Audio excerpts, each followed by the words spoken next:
Posso ficar sozinho no imóvel depois do falecimento dos meus pais? Como fica a situação com os demais herdeiros?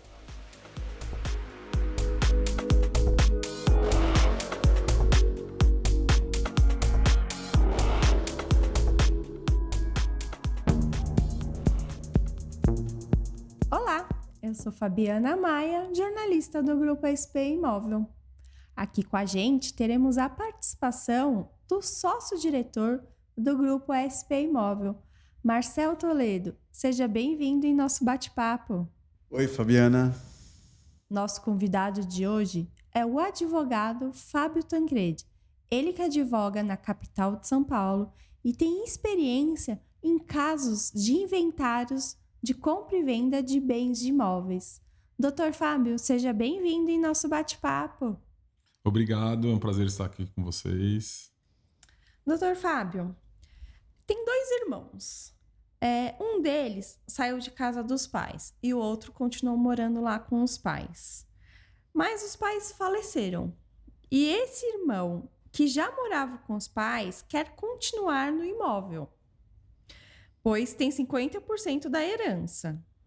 E o outro, que mora fora, ele quer vender o imóvel, se transformando em um impasse familiar. Afinal, posso continuar morando sozinho no imóvel depois do falecimento dos meus pais? Como fica a situação com os demais herdeiros? Pois é, Fabi, isso aí é um problema assim super cotidiano nosso, né? Existem muitos casos como esse, realmente é bastante comum, às vezes envolvendo mais herdeiros, né? Mais irmãos, ou situações como também é bastante comum, ficou o filho que não era irmão, né? Co-irmão de mesmo pai e de mesma mãe, também acontece bastante. E como que funciona a legislação? Existe uma proteção para o viúvo. Não importa a origem ou condição de casamento, tá? Se eram conviventes, né? Companheiros, se era formalizado ou não era formalizado, se eles eram casados independente do regime de casamento, é assegurado ao viúvo o direito real à habitação. Em geral, ao viúvo com a família, né? Sim. Chama direito real de habitação. O direito real de habitação é justamente isso, assegura que o viúvo possa viver até morrer no imóvel que era a residência do casal, mesmo não sendo herdeiro. Sim. Voltando àquela situação, eu já falo do herdeiro, mas um pouco antes do herdeiro, é assegurado para esse viúvo viver lá, mesmo não sendo herdeiro do imóvel. Porque por conta do regime, ou se era um usufruto, uma situação atípica. Sim. Mas ele tem que estar no universo do patrimônio do falecido, tá? Então, tinha que ser do falecido, né? E superada essa situação, e aí tinha um filho lá que vivia, um filho maior, que vem a falecer, então o viúvo ou a viúva, e prossegue lá morando no imóvel que era comum aos pais e aos herdeiros, no caso, um outro irmão. Aí no exemplo que você trouxe, então o irmão morava com os pais, o pai ou a mãe faleceu, depois o outro companheiro, né, o viúvo, faleceu, e ele continuou lá morando no imóvel. E ele, enfim, se entende no direito de permanecer residindo no imóvel e usufruindo, né, sozinho, no caso, né, de exercer a moradia, sem prestar contas ou sem participar. Como se sentindo dono da casa. Ficar dono sozinho do imóvel, né? E esse direito não assiste a ele, né? O direito de continuar morando sozinho, sem nada pagar ou oferecer ao outro irmão, né? Ou aos outros herdeiros, né? Então não tem essa proteção legal para o herdeiro que fica morando sozinho no imóvel, né? Aí ele poderia combinar uma locação, né, de parte. Seria de 50%. Sobre a parte. Nesse exemplo. Que é um outro proprietário. Então tem um imóvel com dois proprietários. 50% cada um. E existem frações diferentes também. Às vezes um ficou com 30%, claro, e outro com 70% do imóvel. Então sendo 50% como no exemplo, faz uma combinação e fala, vou te pagar, vale R$1.000 de locação, eu vou te pagar R$500 por mês de locação e todas as despesas, porque estou usando o imóvel, né? Que é normal, vai numa locação você pagar condomínio, IPTU, água, luz. Ele não pode arbitrar, esse herdeiro morador, né? Não pode arbitrar o aluguel. Esse aluguel tem que ser... É uma combinação que, em geral, você vai trazer o valor de mercado. Vale para alugar 1.000, 1.100, vamos fazer a metade, R$500. Então, é um valor combinado, acertado de mercado. Sendo consenso, eles estabelecem a alocação da metade e fazem o regramento e pagamento desse valor correspondente, né? Comercialmente. Essa é a primeira fase, né? Haver um entendimento. Mas aí precisa envolver uma imobiliária para ir para essa locação? Não necessariamente, porque a locação também ela se formaliza de forma tácita, né? Você pode... Havendo consenso, tudo fica mais fácil. Sim. A questão, e a gente já entra aqui nela, é quando tem um litígio, ou seja, o conflito. Aquele irmão que, eu fiquei cuidando dos meus pais, agora eu tenho direito a ficar morando aqui sozinho, sem pagar nada. Não tem esse direito. E aí, como fica o outro irmão? Ele pode, então, acionar o irmão que ficou sozinho, né? Acionar judicialmente. A gente recomenda notificar primeiro, né? Fazer uma notificação extrajudicial informando, você reside aí no imóvel desde que nosso pai ou nossa mãe veio a falecer. Eu passei a ser herdeiro também. Então ele pode exigir que esse irmão saia do imóvel.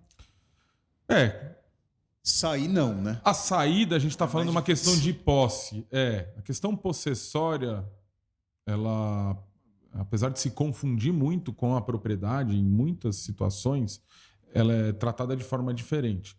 Fato é que os pais eram os proprietários, legítimos possuidores e tal. Ou seja, aquele filho vivia lá porque o pai deixou, né, autorizou que morasse lá sempre.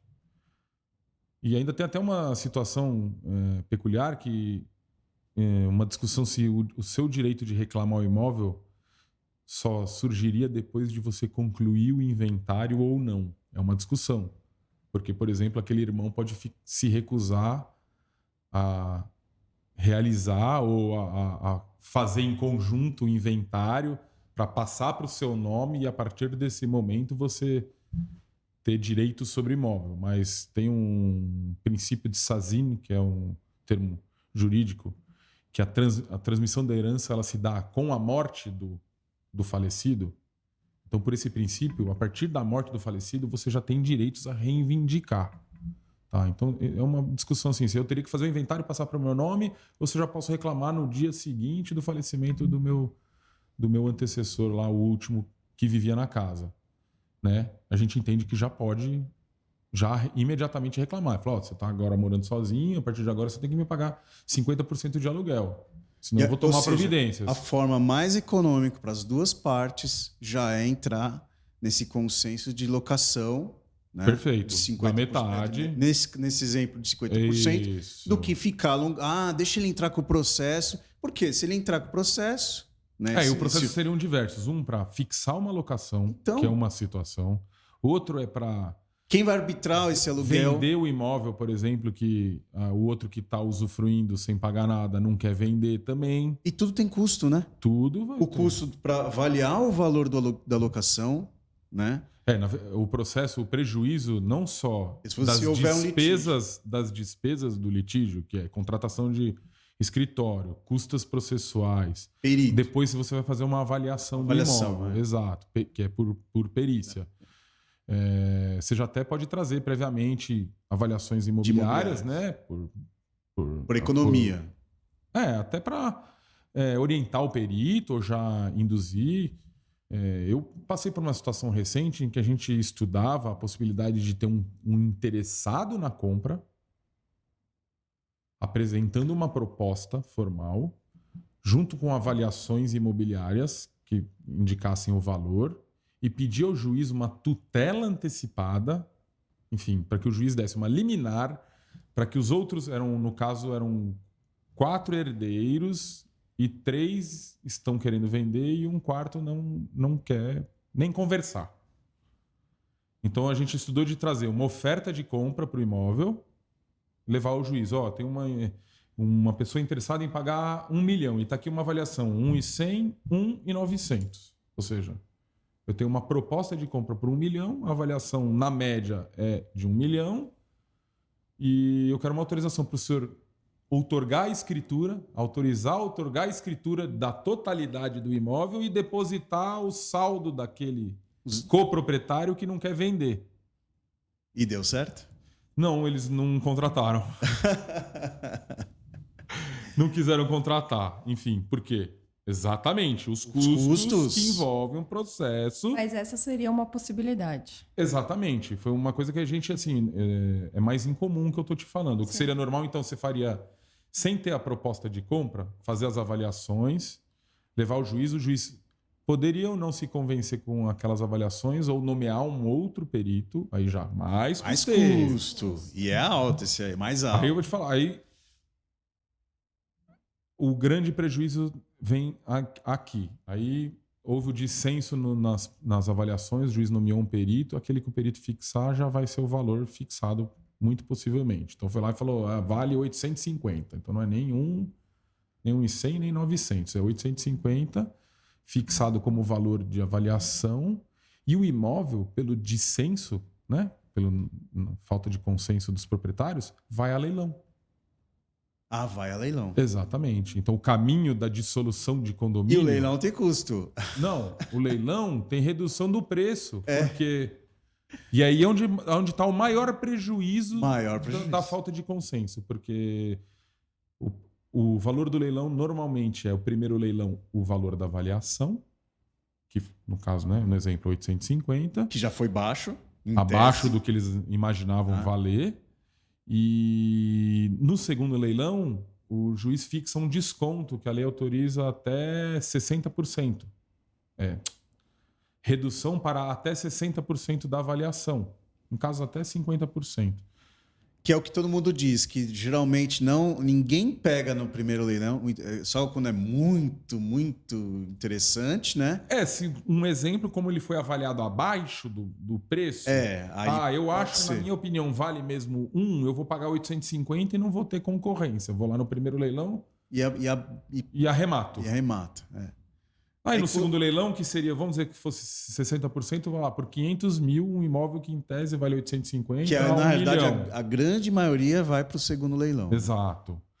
E aí, se tiver muito interesse, essa oferta essa concorrência, né? Como é leilão, pode ter incremento no preço. Aí vamos supor que saia por 650. Já saiu no prejuízo. Todo mundo já saiu no prejuízo. Isso. E pagou tudo, e pagou advogado, pagou custos processuais, pagou perito. Aí tem um detalhe. A parte que não estava pretendendo, ela fica com o saldo do produto. Então, vamos dizer, quem sai mais prejudicado é aquele que não queria vender. Porque ele que provocou toda essa situação, né? E aí ele vai ser condenado em honorários sobre o valor total do imóvel.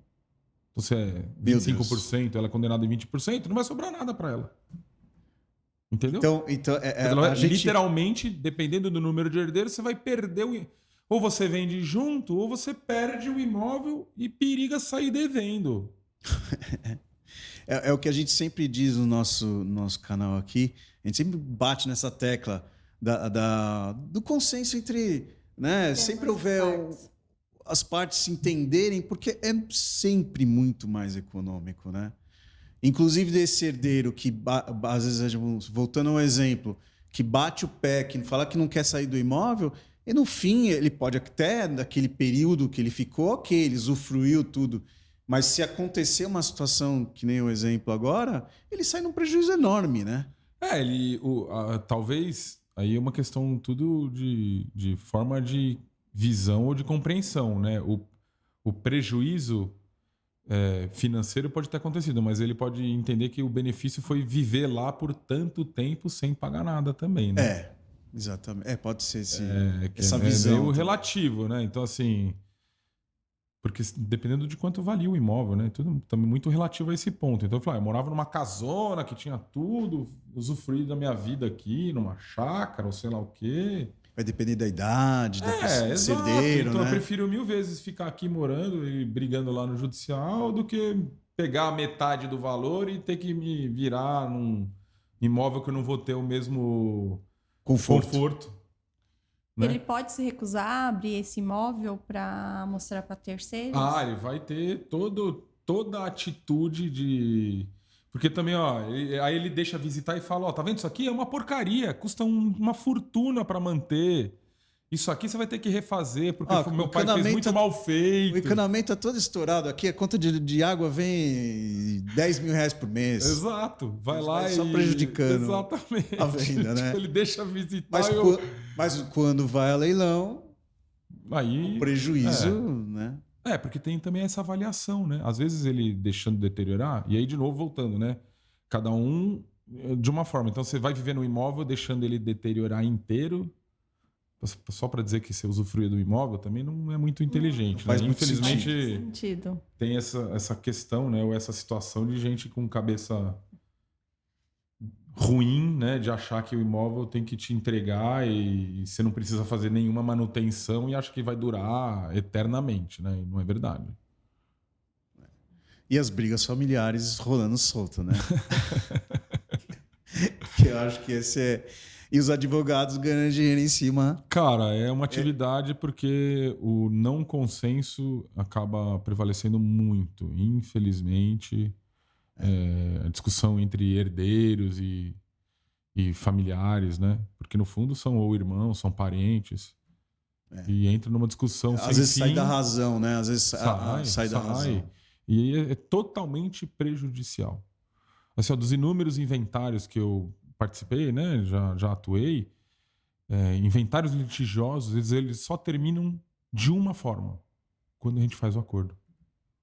Então, se levou 5 anos, 10 anos, 15 anos, 20 anos, 25 anos. E no final foi um acordo. Eles encerram por meio de um acordo. Se não, eu digo, inventário litigioso não tem fim. Não tem fim.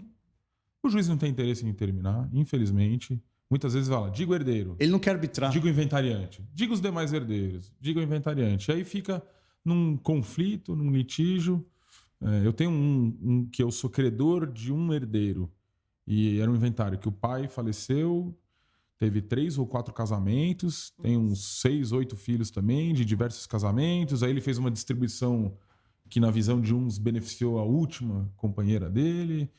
E é um conflito enorme. E assim, eu não consigo nem chegar próximo da minha pretensão.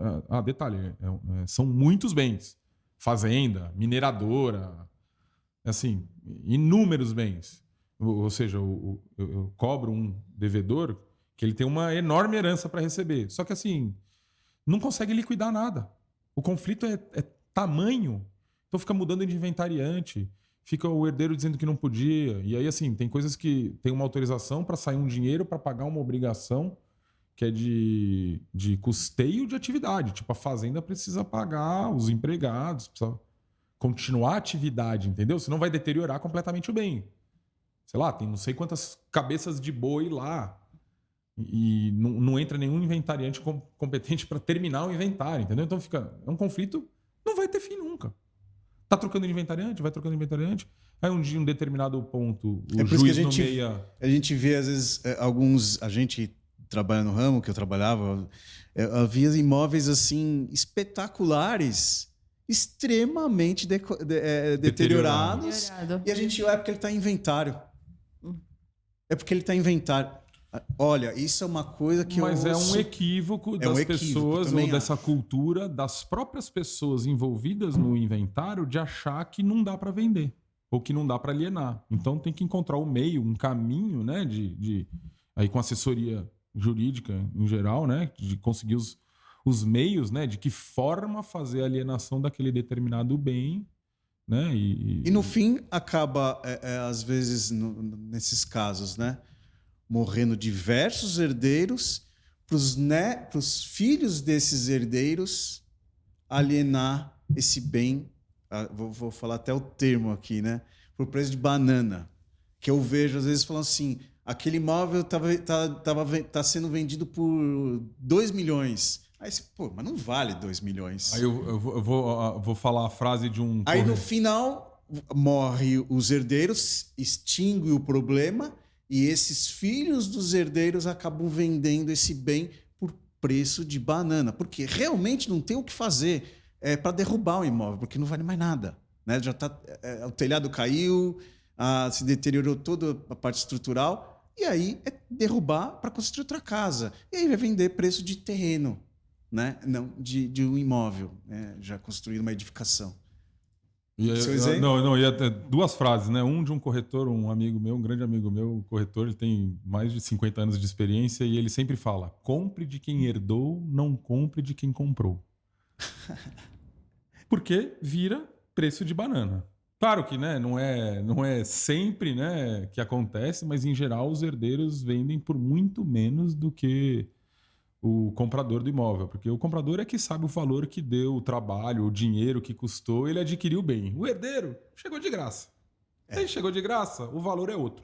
O valor é quanto eu vou pôr no meu bolso o mais rápido possível. O que eu estou precisando no momento para eu tocar minha vida, comprar meu carro novo, minha casa nova. E daí a gente tira uma outra frase que minha mãe também sempre diz, que assim, não há herança que dure mais do que 2 partilhas. Então assim, você vai comprar de quem herdou? Os filhos já vão alienar por preço de banana. Os netos, então, na hora que chegar, vão liquidar o que sobrou e vai virar dinheiro, né? Sobrou um pedacinho de um terreno que era do meu avô. Virou dinheiro. Então, comprar de quem herdou e que aproveitar porque a herança não dura mais do que 2 partilhas é a oportunidade de comprar bem um imóvel. É verdade. Mais alguma dúvida? Não. Obrigada, Marcelo, pela participação. Obrigada, Dr. Fábio. Eu que agradeço, estou sempre à disposição. Muito obrigado pela participação.